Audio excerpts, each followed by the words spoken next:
My name is Caleb Whitaker, and on the night of January 13th, 2019, I died. I know how that sounds. I wouldn't have believed it myself if I hadn't lived it. Or rather, if I hadn't left this life and come back changed. But I'm not here to convince anyone. I'm just here to tell you the truth. A truth that burned itself into the fabric of my soul tonight. I took my own life and met God. My story doesn't begin with death, though. It begins with years of quiet suffering, the kind that doesn't show up in medical records or school reports, the kind that hides behind forced smiles and automatic, "I'm fine-ess." I grew up in a small town tucked between rocky hills and pine trees in northern Maine, a place where the winters were long. The roads were always damp, and people minded their own business, sometimes to a fault. My earliest memories are sitting on the cold wooden steps of my grandfather's porch, waiting for a mom who never came back. She was young when she had me, barely 17, and after a few years of trying to make it work, she packed her things and vanished into the kind of silence that you can't unhear. My father? I never met him. All I knew of him were whispers from relatives and the occasional stare I got from older folks who remembered the way he left town, fast and without explanation. My grandfather, Alan, was a man of few words and even fewer expressions. He believed in hard work, early mornings, and that emotions were something you folded up and locked away, like old flannel shirts at the end of winter. He wasn't cruel, just cold.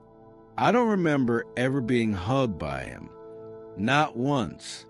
He kept me fed, clothed, and in school, but love? That was not part of the arrangement. There was no bedtime routine, no gentle talks, no asking how my day went. I learned very early how to be small, how to disappear in plain sight, how to not make noise unless something was broken or bleeding. And when things were broken inside me, when my chest felt heavy and I didn't know why, I was told to shake it off, go chop wood, or say a prayer. I tried. I really did. I went to church with him every Sunday, dressed in the same 2 button-downs we rotated through the year. I sat through the sermons about sin and judgment and fire and wrath, and I tried to convince myself that maybe, just maybe, if I was good enough, quiet enough, obedient enough, God would see me, that someone would. But no one ever did. I was the kid that blended into the walls. Teachers said I was polite. I got decent grades. I didn't cause problems. I learned how to smile when people looked at me, nod when they talked, and cry only when I was absolutely alone. The silence of childhood grew roots deep in my bones. By the time I was a teenager, I had perfected invisibility. My life was a long hallway of blank stares, empty rooms, and echoes no one else could hear. When I was 23, I was living in a rundown apartment above an old marine supply store, working night shifts at a discount grocery chain. Most of my nights were spent stocking shelves in fluorescent-lit aisles, listening to the hum of old ceiling fans, and wondering what the point of any of it was. My life had become a string of repetition. Work, eat, sleep, repeat. There was no color, no warmth, no hope. The only person who ever really checked in on me was a childhood friend named Noah. He was the kind of friend who always meant well, always tried to drag me out of the house, always told me I had potential, but even he didn't really understand. How could he? I didn't even understand what was happening inside me. It wasn't one moment or one trauma that pushed me to the edge. It was the weight of 1,000 quiet disappointments. The accumulation of years where I felt unseen, unloved, unimportant. It was the kind of despair that doesn't scream. It whispers. It numbs. It drains you drop by drop until you don't even realize you're empty. I had started drinking just to feel something. A few pills here and there to help me sleep. Then more when the sleep wouldn't come. I wasn't partying or trying to have fun.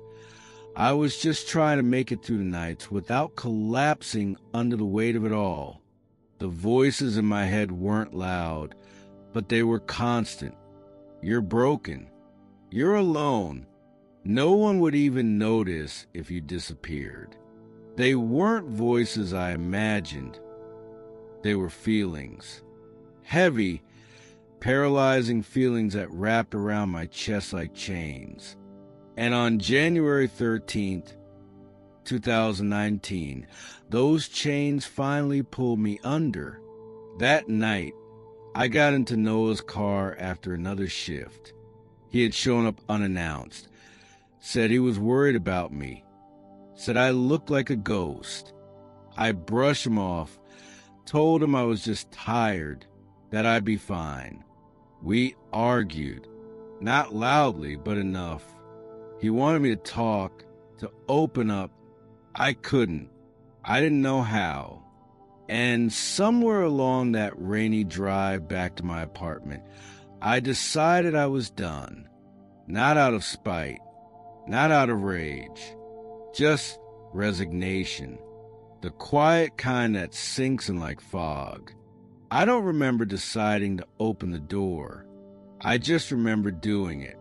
1 second I was staring out at the streetlights, reflecting on the wet pavement, and the next, I was stepping out into the dark, moving faster than I thought my body could, and falling. I hit the ground hard. I remember the sound of metal scraping, the shatter of glass, the crunch of bone, and the distant echo of Noah screaming my name. Then silence. It wasn't blackness. Not exactly. It was more like weightlessness, emptiness, like I had been unplugged from the noise and pain of this world and suspended in something else entirely. Then, slowly, awareness returned. I opened what felt like eyes, though there was no body, no weight. I was above the scene, looking down. I saw Noah stumbling out of the car, tears already in his eyes, dropping to his knees beside my broken frame. I saw blood, twisted limbs, a look of terror and devastation on his face that I will never forget. And yet, I felt nothing. No panic, no sorrow, just detachment. Like I was watching a movie that used to matter, and then it faded. The scene below dissolved, and suddenly I was standing, though there was no ground, in the middle of what I can only describe as living light. It wasn't sunlight. It wasn't artificial. It was golden and warm and all-encompassing. But more than that, it was intelligent, aware. This light didn't just shine, it knew me, every inch of me, every thought I had ever buried, every pain I had never spoken aloud. And instead of recoiling from me, it wrapped around me like the arms I've been aching for my whole life. I can't explain how I knew things without hearing them, how I felt things without words. But in that moment, I understood more than I had ever understood in my life. I wasn't alone. I had never been alone. And the love I was feeling, it wasn't generic. It was personal, fierce, intimate, like it had been waiting for me all along. I wept though I had no eyes. I broke open, though I had no body. Everything I had carried, the guilt, the shame, the loneliness, it all spilled out, and this light, this presence, received it all with nothing but compassion. Then they came, beings not human, not even angelic in the way I used to imagine, but radiant and undeniable. They shimmered with a kind of purity that made me feel like a child in their presence, not in an inferior way, but in a safe way, like they had known me since before I was born. They didn't speak with mouths, but I heard them anyway, in my heart, in my spirit. They greeted me with such tenderness, I thought I might dissolve.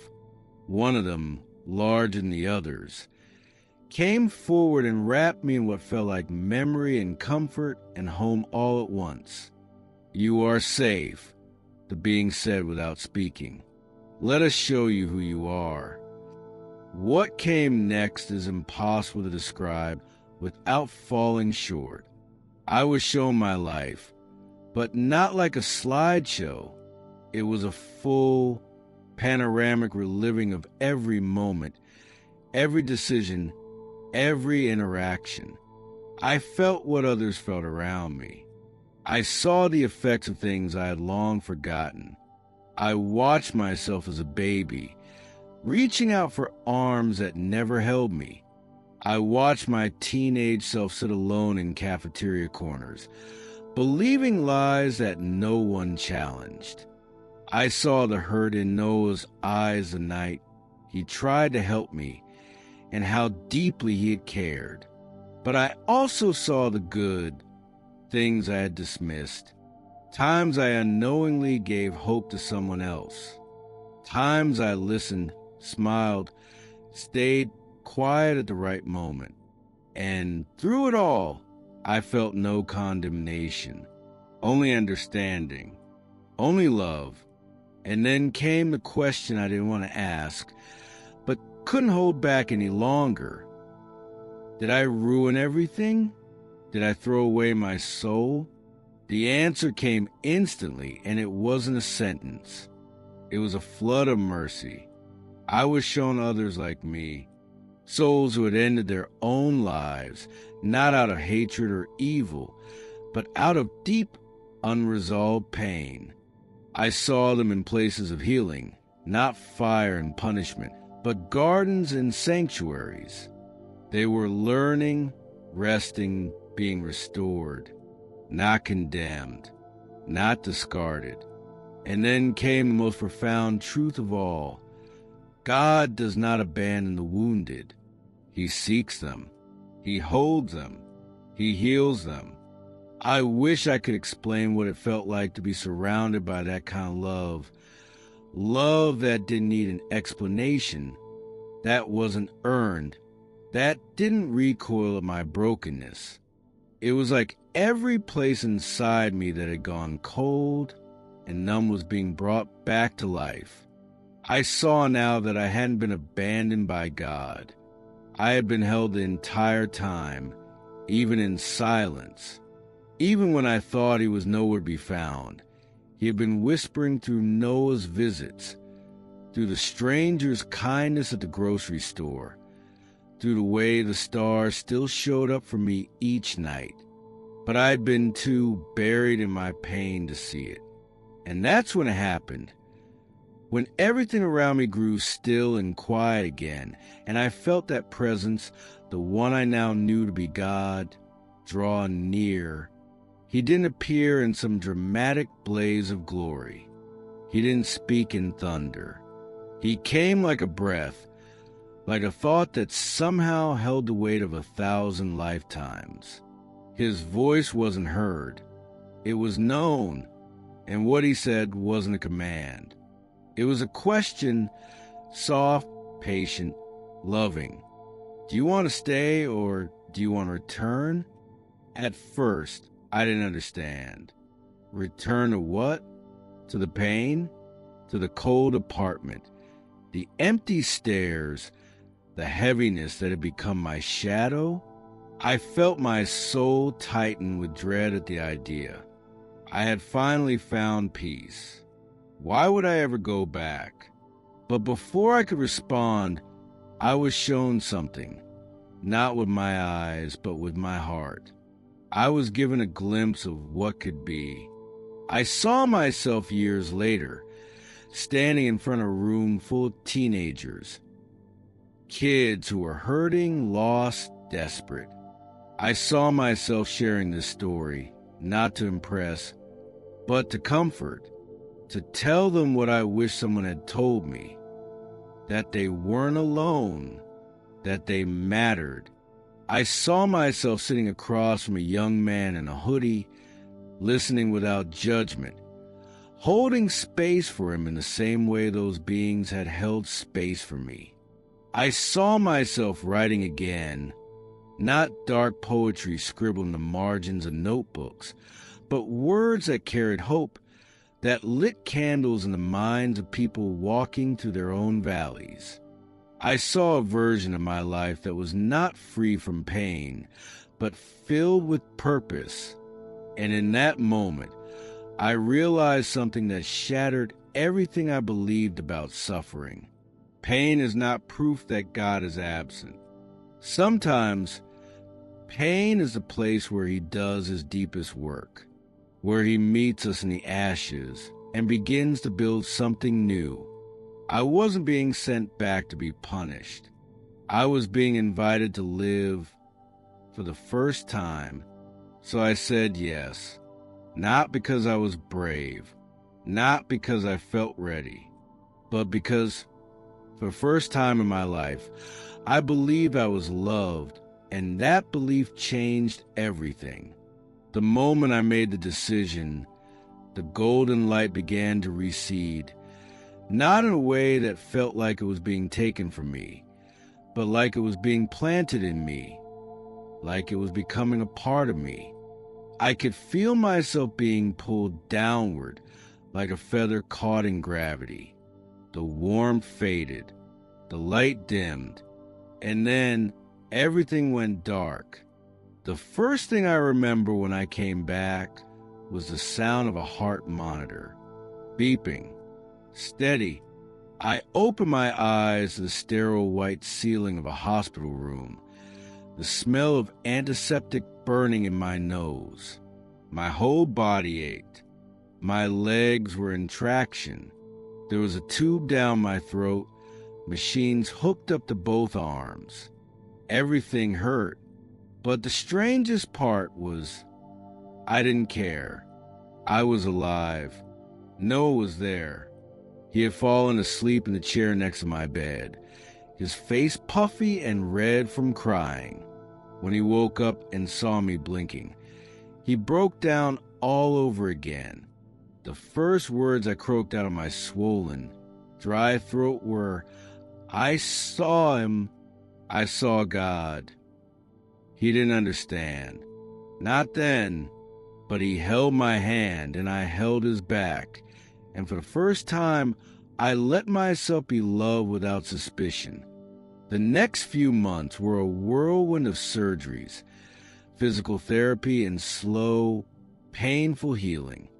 I had shattered my pelvis, broken multiple ribs, fractured my skull, and dislocated my shoulder. The doctors called it a miracle that I survived. They didn't know how close I had come to never coming back. Every part of my body had been wounded, but somehow I didn't feel broken anymore. My spirit, the part of me I had thought was defective, was waking up. It was alive. I started going to therapy. Real therapy. Not the suck it up and pray harder kind, but the kind where I could sit in a room and say, "I don't know how to do this." And someone would respond, "That's okay. Let's learn together." I joined a group for suicide attempt survivors. I met people who had stories like mine, some even more painful. And instead of judging them, I loved them. I understood them in ways no one else could. I became the kind of friend I had always needed. And in doing so, I started becoming the person I was born to be. Eventually, I went back to school, studied counseling, took part-time classes while working at a youth shelter. I started writing slowly, carefully, pouring my heart into pages and publishing them on a small blog that barely got any traffic at first. But over time, people started finding it. People who were hurting, people who were on the edge like I had been. They wrote to me. Sometimes just a sentence. Your words helped me hold on for one more night. And I wept every time. That's when I knew this wasn't just about me surviving. This was about me being sent back on purpose. Every scar I carried had become a doorway. Every dark night of the soul had become a bridge to someone else's healing. And that's when I finally understood something I hadn't been able to grasp back in the hospital. God never wasted my pain. He had been with me in every moment, even the ones I tried to erase. I don't pretend to have all the answers now. I still struggle. I still have days where the darkness creeps in around the edges. But I know the truth. I know I'm not alone. And I know you're not either. You, the one watching this video in silence, maybe with tears in your eyes, maybe with questions burning in your heart. You wonder if your life has any value, if your story is already written, if your pain means you're forgotten. Hear me. You are not forgotten. You are not broken beyond repair. You are not a burden or a mistake or too far gone. You are seen. You are known. And you are loved by a God who doesn't sit in the clouds waiting for you to fix yourself, but who runs into the darkness to find you, who stays beside you when no one else will, who weeps with you, sits with you, and never, ever gives up on you. If you're thinking about ending it, don't. Please don't. I know the weight you're carrying feels impossible. I know the silence feels like it will swallow you whole. But there is light, there is hope, and there are people waiting on the other side of your pain who need your story. You are not alone in this. And I promise you, there is more life ahead than you can imagine right now. I came back from the dead not to scare you, not to impress you, but to tell you the truth that saved my life. God is not who I thought he was. He is not angry, distant, or disappointed. He is love itself. He is closer than breath. And he is ready, even now, to hold you in the way you've always longed for. I'm Caleb Whitaker, and I should not be here, but I am. And if this story finds you in your darkest night, then maybe, just maybe, I came back for you.